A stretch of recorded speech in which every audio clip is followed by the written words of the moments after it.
Also, I've heard people pronouncing Yakuza as Yakuza. I've always pronounced it Yakuza, but in order to cover my bases, I'm going to use both pronunciations in this video. Without further ado, let's begin. What happened to Tanimura?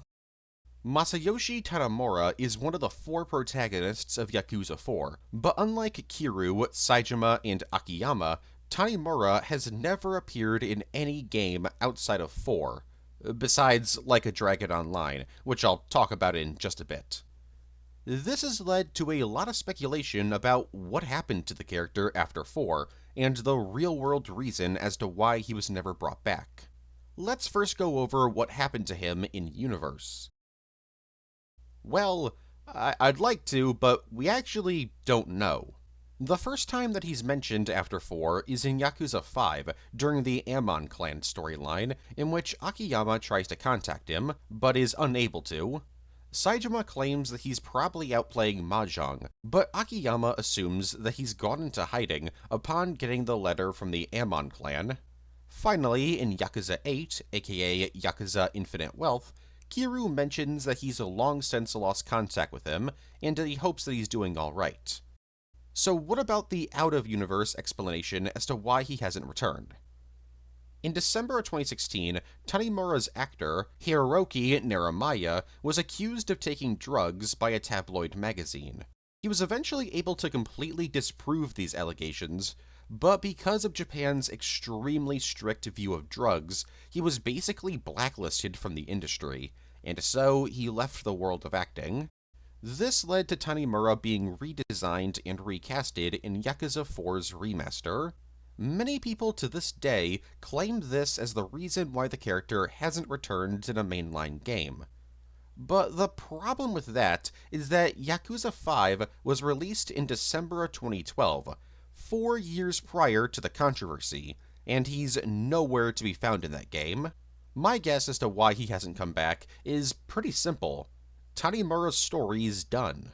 I mean, he literally gets the final boss fight in Yakuza 4. His story is complete.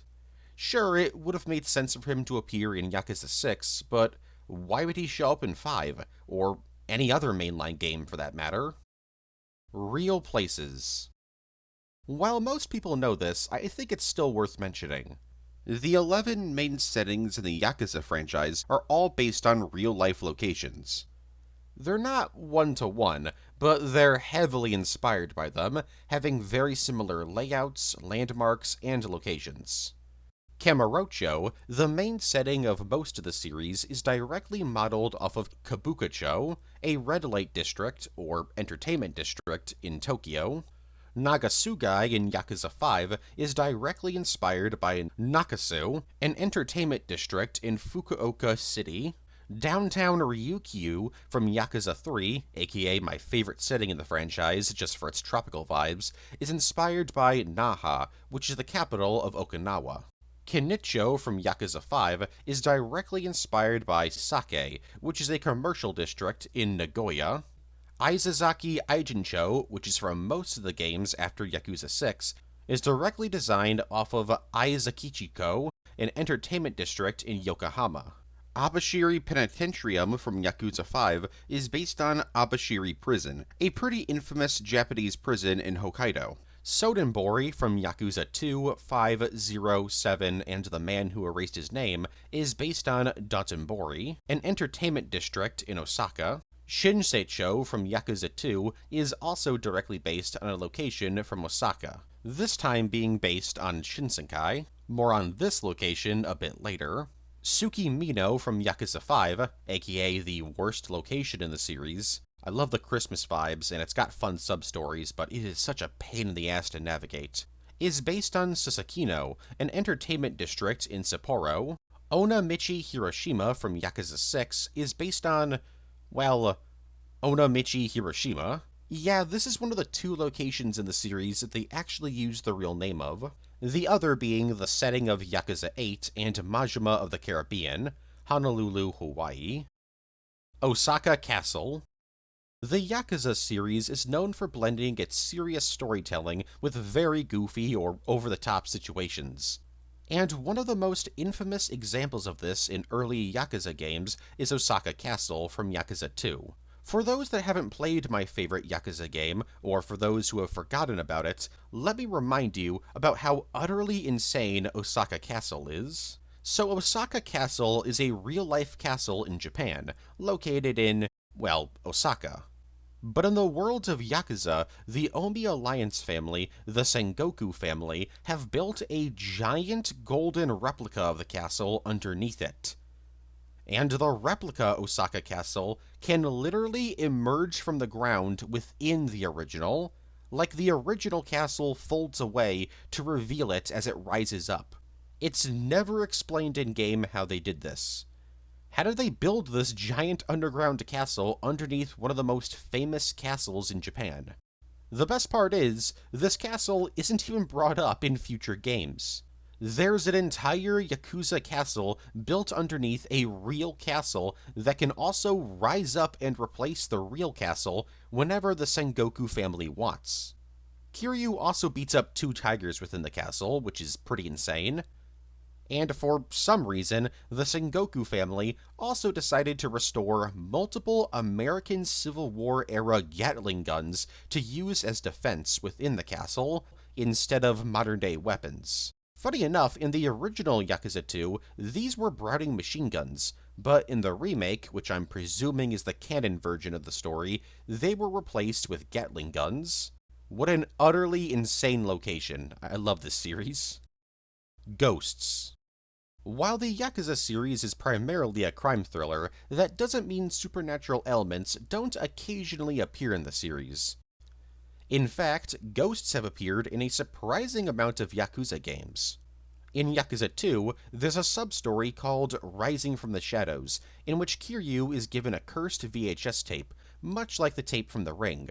Upon watching it, he sees a spooky lady and is told that he's been cursed, or possessed. Eventually, Kiryu will see this ghostly woman, and she'll lead him into an ambush by the very same people who gave Kiryu the tape in the first place. The people who gave Kiryu the tape were trying to scam him into paying for an exorcism. During the encounter, Kiryu says that they were clever in having a woman pretend to be the ghost. But the scam artists have no idea what he's talking about, which of course means that this ghost woman was real. This sub-story was changed a bit in the remake, and this version of the sub-story actually scared the crap out of me when I played the game. The sub-story begins the same way, but the guy who gives Kiryu the tape isn't a scam artist this time around.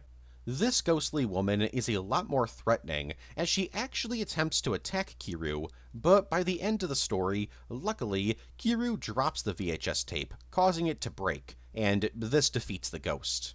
Ghosts didn't return in the series until Yakuza 5, in the sub-story The Cursed Print Circle. In this story, Akiyama overhears some girls talking about how there's a cursed photo booth in the arcade. Curious, Akiyama tries it out, and sure enough, he sees a ghost in the photograph. And just as he looks at the photo, uh-oh, the ghost is behind him. Only the ghost runs away from Akiyama, which means that he's not actually a ghost. When Akiyama catches him, he discovers the truth. Turns out, this dude was just pranking people. Akiyama then confronts the teens that he heard the story from, and tells them the truth about the prank.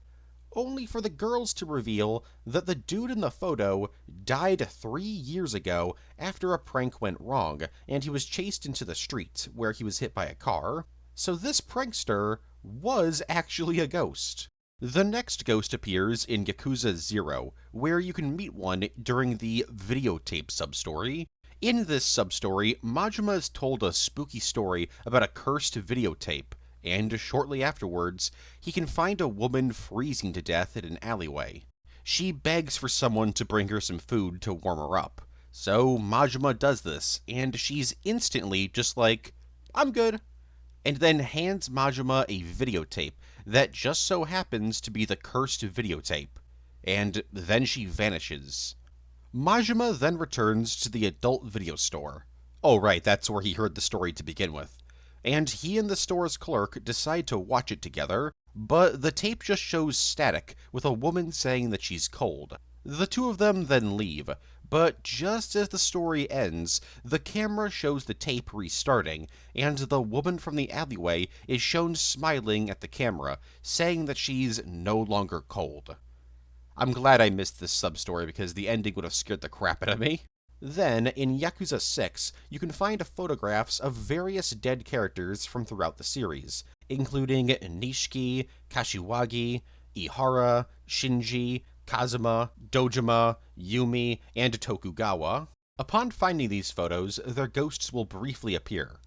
Though this little ghostly encounter in Yakuza 6 hits a bit of a speed bump, as one of the ghosts is the ghost of Long, which at the time of the game's release made sense. But Yakuza 7 and 8 reveal that Long actually survived being shot in the head. So, maybe these weren't actually ghosts, but just visions caused by Kiryu's survivor's guilt. The final ghost, as of right now, is in the sub-story Forget Me Not in Yakuza 7. This sub-story follows Ichiban as he meets a woman named Kaede, who wants to do stuff on her bucket list, so he helps her. The two hang out until eventually she disappears, and Ichiban realizes that she was a ghost. Kaede was a woman who fell in love with him while she was in the hospital. It's never said why she was in the hospital, but whatever the reason was, she passed away from it. Yakuza 0 cameos. Being a prequel to the Yakuza series, characters from the previous games being in 0 just makes sense. But a lot of the returning characters are borderline cameos that players can pretty easily miss. For starters, there's Shinji from the original game. He appears in the sub-story A Shining Example, in which Kiryu saves him from the Jinsei family after Shinji declares war on all Yakuza members. Goda, the main antagonist of Yakuza 2, appears briefly in two sub-stories.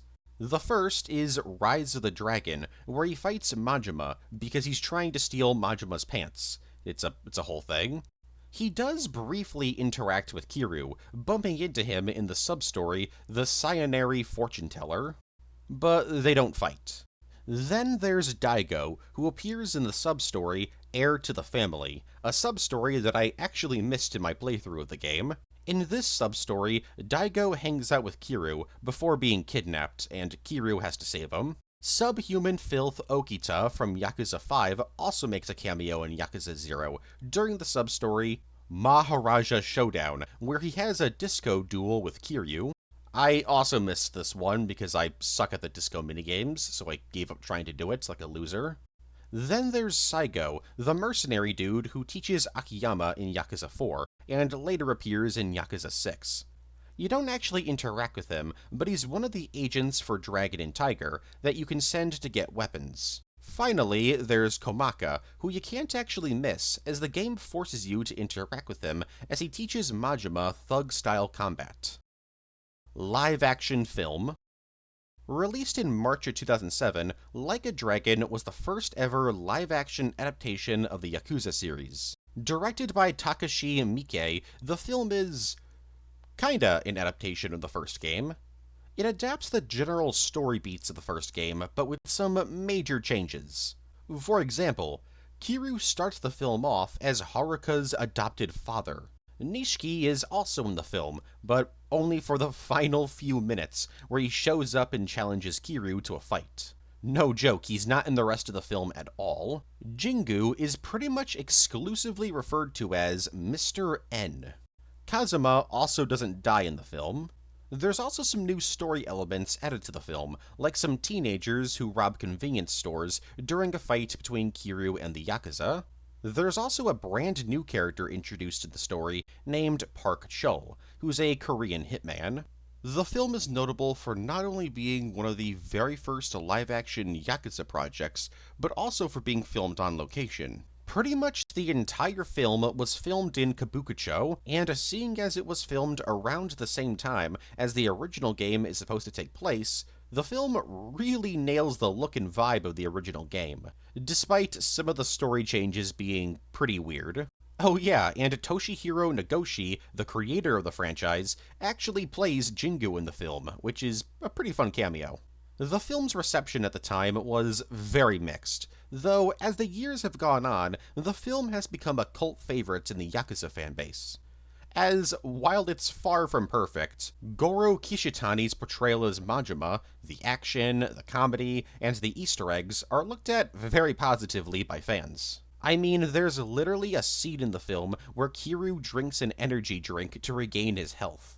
That's kinda peak fiction right there. Kei-san. Kei-san is a pretty famous YouTuber and streamer who I'm a big fan of. She's known for quite a lot of things, such as her previous life as a dragon and her love for the Yakuza series. And she's actually since become a character in the series. Her character, Kei, appears in Yakuza Infinite Wealth and Majima Pirate Island, though she made her debut in the franchise in The Man Who Erased His Name, in which she actually appears in person, like live action. In Erased His Name, she's one of the hostesses at Club Heavenly, and, as mentioned, is played by her in live action. In Infinite Wealth and Majima of the Caribbean, she appears in Engine. It's revealed in these games that sometime after the events of Erased His Name, she moved to Hawaii, and now works at the Revolve Bar.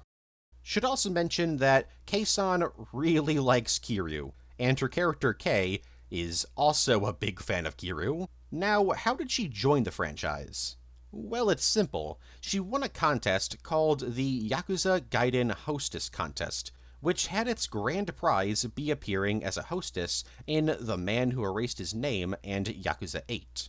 As to why she appeared in live action in Erased His Name, that's actually because they didn't have a lot of time between the contest and the release of the game.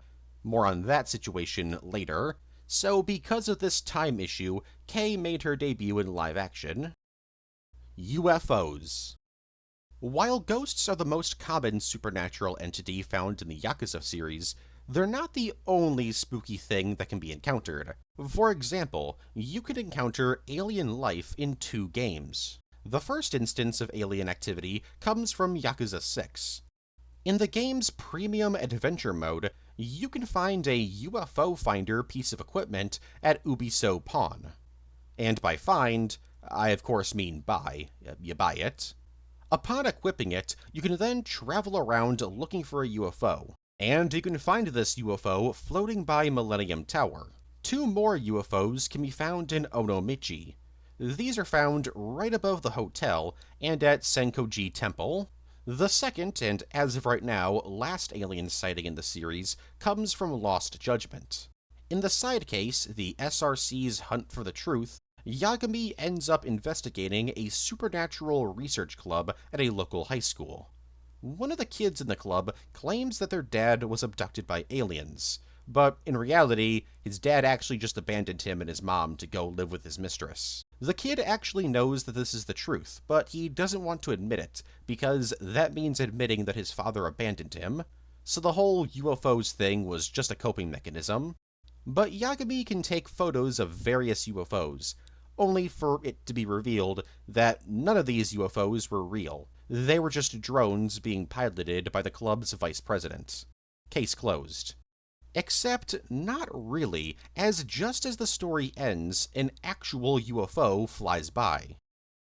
The Yakuza 4 Haruka scene. So there's a scene in Yakuza 4 that's probably the most controversial scene in the entire franchise. During the chapter Tiger and Dragon, Saejima has a very strange encounter with Haruka. After being saved by her, he wakes up and eventually falls onto Haruka. And then what follows is literally Saejima fighting the urge to R-word her, with the idea being that he's been in prison for so long that the first sight of a woman, he turns into a savage animal, all while Kiryu secretly watches. Thankfully, Saejima doesn't do anything, and he gets up, but this scene almost ruins Saejima's character for a lot of people.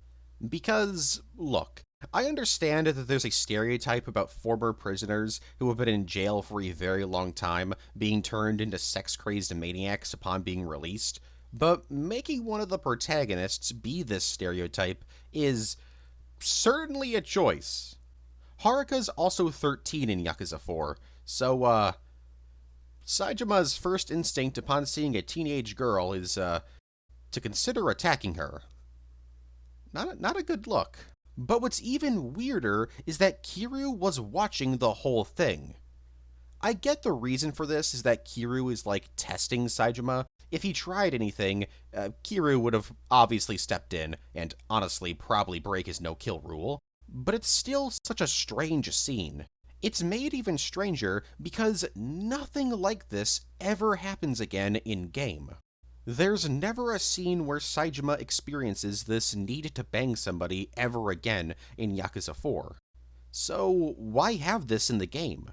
I've seen the argument that this scene was included to make the player debate whether or not Saejima is a good person, as by this point in the game, we're still meant to believe that he killed 18 people and that he's friends with an antagonist from the third game. But if that's the case, and I honestly think that is the case, I still don't think this was a very good call, because we think that he's killed 18 people and is friends with the dude who stabbed Kiryu from Yakuza 3. We're already questioning whether or not this dude's a good person. We don't need to see him debate on R-wording somebody. If Yakuza 4 ever gets a remake, which I don't think it needs one by the way, I could see this scene being removed.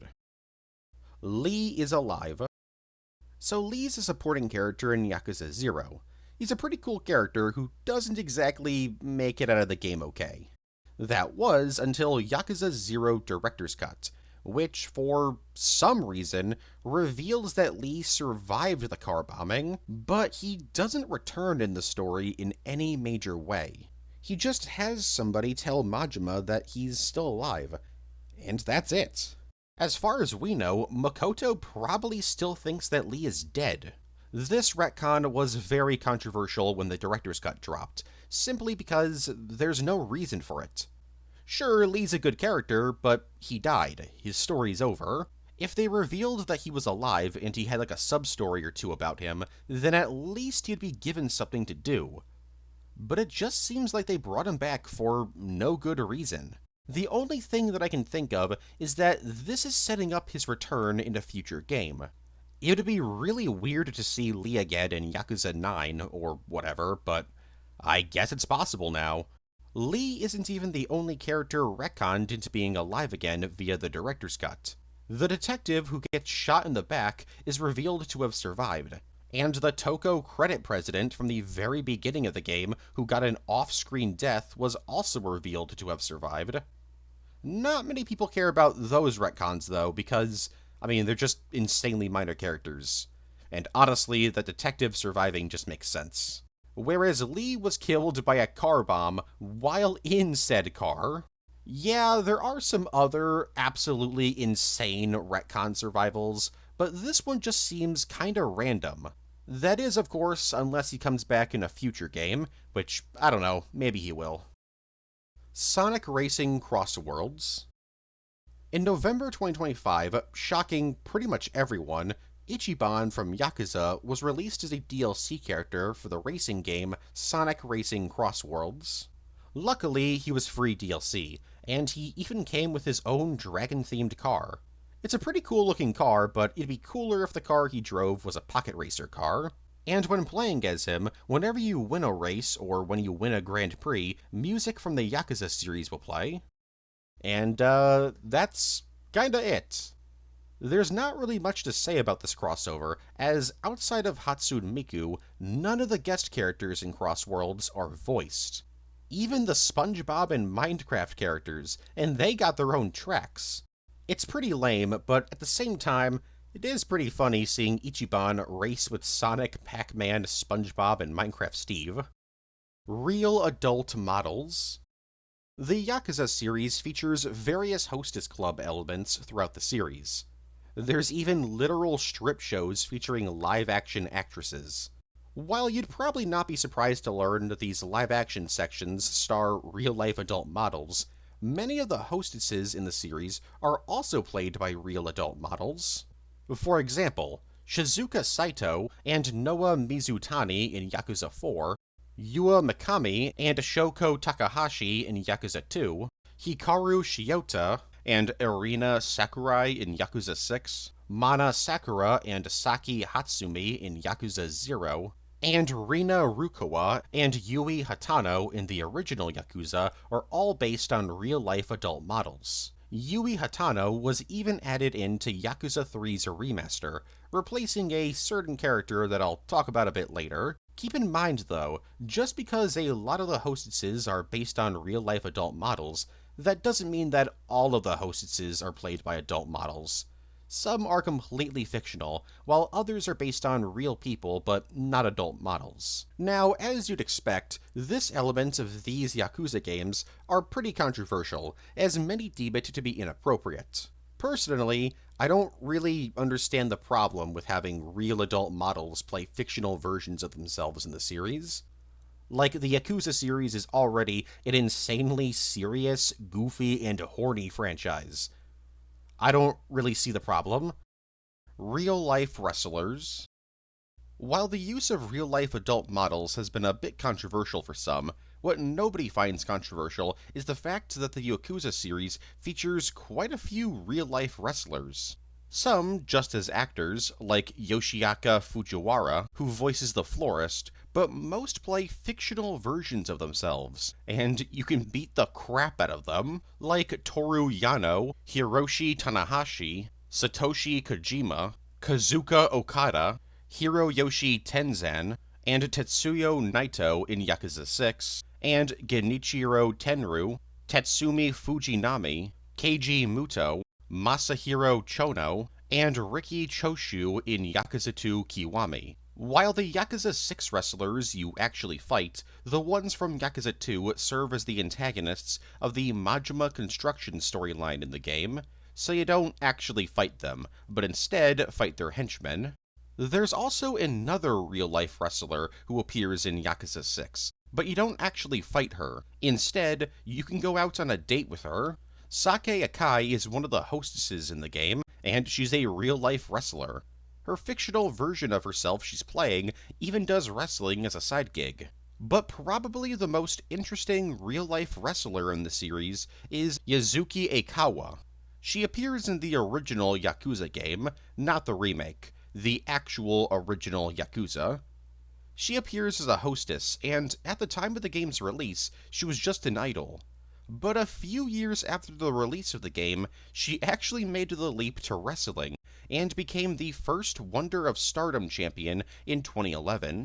So while she wasn't a wrestler at the time of her appearance in the first game, I thought she was still worth mentioning. How canon are the sub-stories? As mentioned before, the Yakuza series is well known for being pretty serious half of the time, while the other half...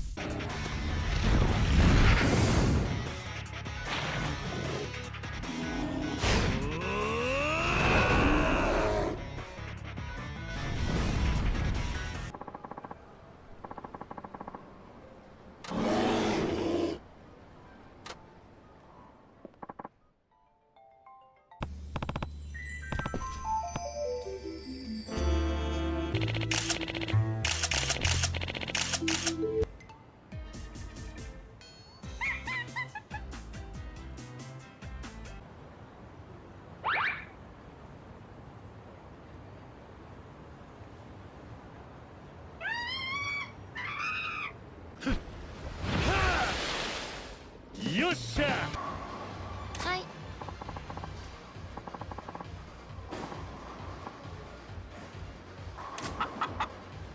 頼んだぜ。俺のクールストライカー。やめろ。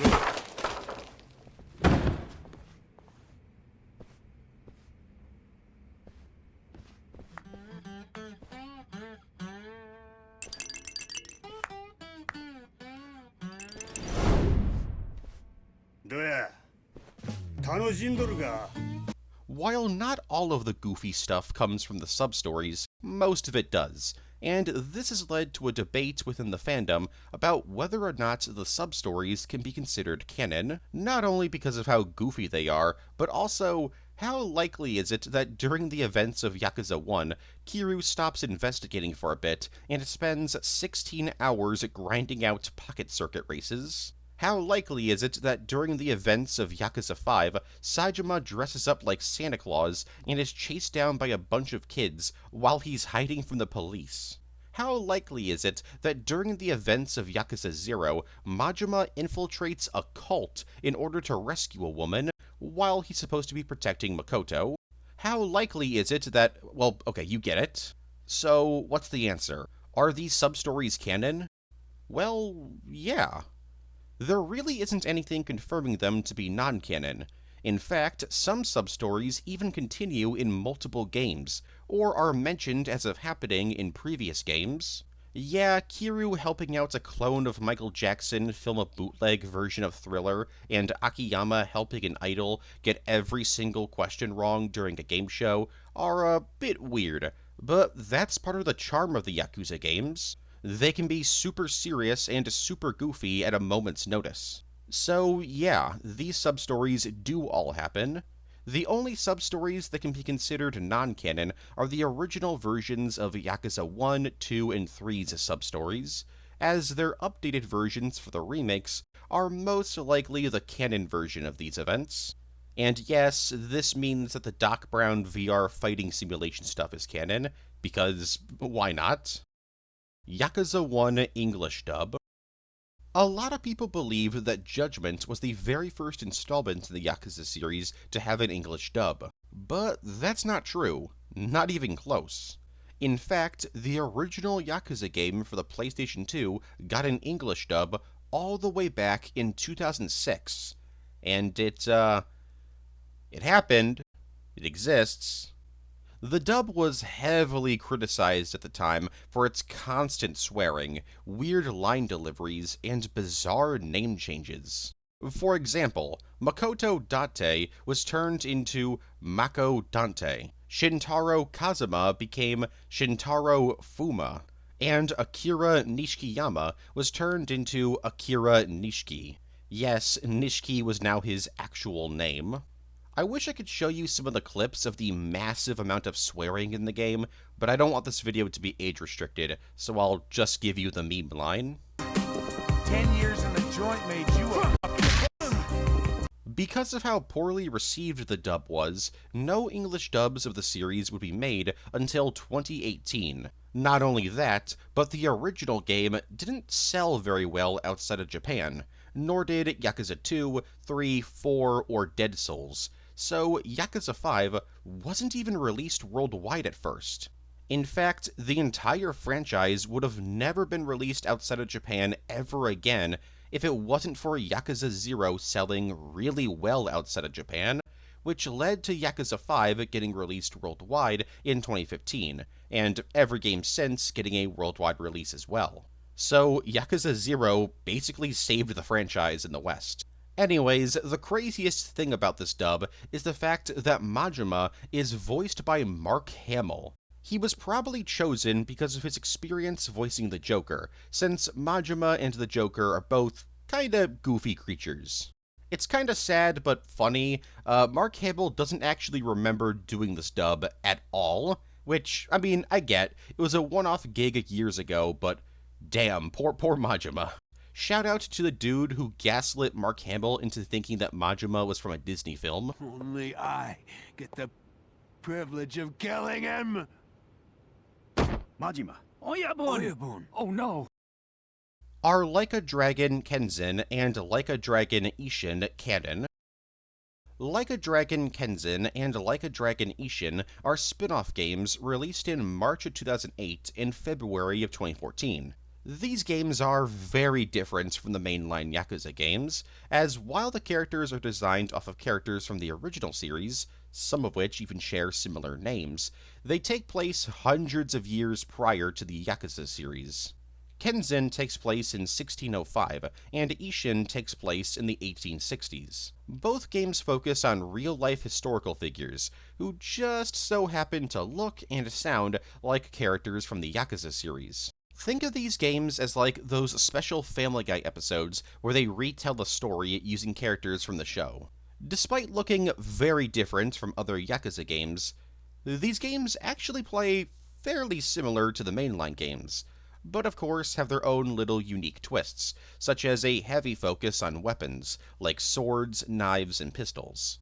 So let's now answer the question, are these games canon to the rest of the series? Well, yes, actually. You might not think so at first, since everyone is basically being played by a Yakuza character, but the in-universe explanation for this is that the characters that we see in the Yakuza series are descendants from these characters in Kenzin and Ishin. Well, okay, that's not actually true, that's just a fan theory.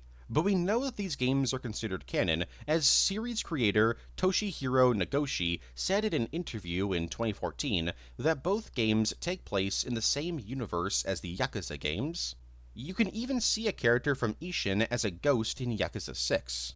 Though there is a bit of a goof in Yakuza 7, as you can actually see an in-universe film trailer for a movie that uses footage from Kenzin. This has led some to believe that Kenzin has been retconned into being an in-universe film. Which, sure, that could be true, though at the same time, you can also argue that this film is just a retelling of the events of Kenzin. But yeah, it seems very likely that these games are still considered canon. Like a Dragon Online. Like a Dragon Online is a spin-off game centered around collecting virtual cards that was released for iOS, Android, and PC in November of 2018. In order to get the cards, you had to spend either real-life money to buy in-game currency or grind a ton for in-game currency to use this fake currency in the game's gacha system. As for the game's story, the game is an alternate version of Yakuza 7's plot, following generally the same story, but with some changes here and there. There's also a side story in the game that adapts the events of the original Yakuza game. Gameplay-wise, this game isn't all that interesting. It's your standard gacha collectible card game. Now, is this game canon? No? The actual main story of the game is obviously not canon, but lore about the characters mentioned in the game that doesn't conflict with info found in the mainline series has been confirmed to be at least somewhat canon. For example, there's sub-story-like mini-stories that take place in between games, such as a story about how Mine joined Tojo Kai. There's a story about Daigo set in 2001. There's a story about Rikia during the time skip in Yakuza 3. And there's a story following Goda in 1999, after he was expelled from the Omi Alliance. The game features a ton of characters from throughout the series, including many characters who we haven't seen in years. For example, Tanimura's in the game, and he even works with Nishiki to solve a crime. Unfortunately, I believe that this game has been shut down. Information about this game's lifespan is weirdly hard to come by, at least on the English side of the internet. If you're curious as to why it never received a release outside of Japan, well, it was going to at one point. Early in development, that was the plan, but these plans were cancelled due to the game's developers believing that audiences outside of Japan would reject the gacha mechanics found in the game. Last thing that I'll mention is that the game actually had several collabs with anime and manga franchises, such as Psycho Pass, Baki, Golden Kamui, and Tokyo Revengers. Product placements. The Yakuza series is no stranger to product placements, and I'm not talking about Yakuza being advertised on products in real life, though those do exist. I'm talking about items in the game themselves being product placements. Now, for someone living outside of Japan like myself, a lot of these product placements go over your head. For example, there's Orion Beer, which can be found in Judgment, and you can see advertisements of it in Yakuza 3. It's an extremely popular beer in Okinawa in real life. Many of the restaurants in the series are also based on real-life restaurants you can visit, such as Matsuya in Yakuza 1 through 4, Fuji Soba in Yakuza 0, Sam's Maui in Yakuza 3, Ringer Hut in Yakuza 0, Gyu Kaku in Judgment, and Watami Izakaya in Yakuza 4. But there's also various pieces of product placement that you would probably recognize as well, such as Pepsi, 7-Up, Gatorade, Red Bull, and Mountain Dew being buyable in several games. There's also ads for Uber Eats, Axe deodorant, and a Jack Daniels whiskey, and in the case of Axe and Jack Daniels, you can actually buy them. Though you could only buy Axe deodorant in the original Yakuza 3, its remaster and remake doesn't have it. There's also a Hatsune Miku DLC skin for Haruka in Yakuza 5.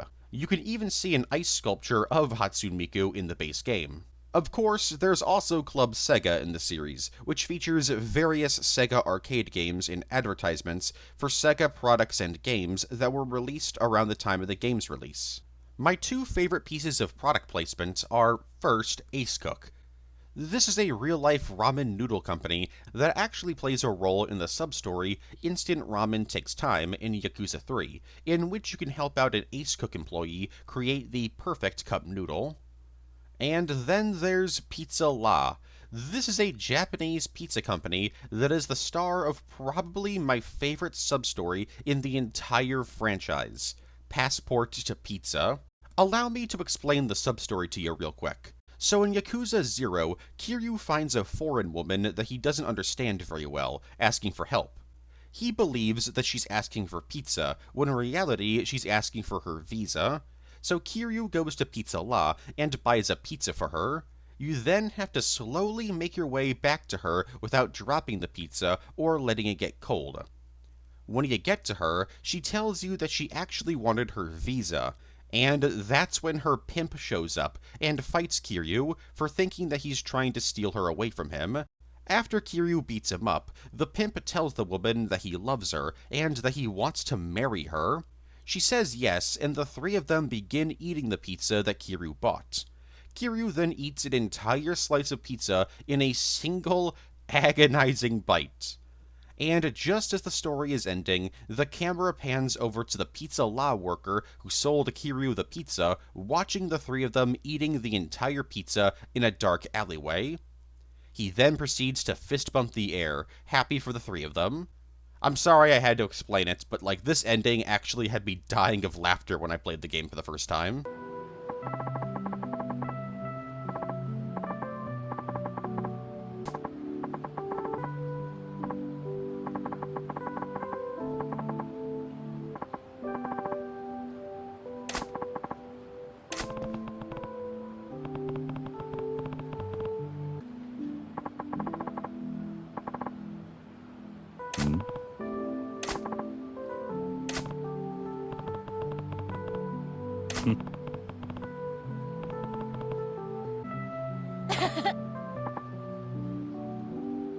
ああ。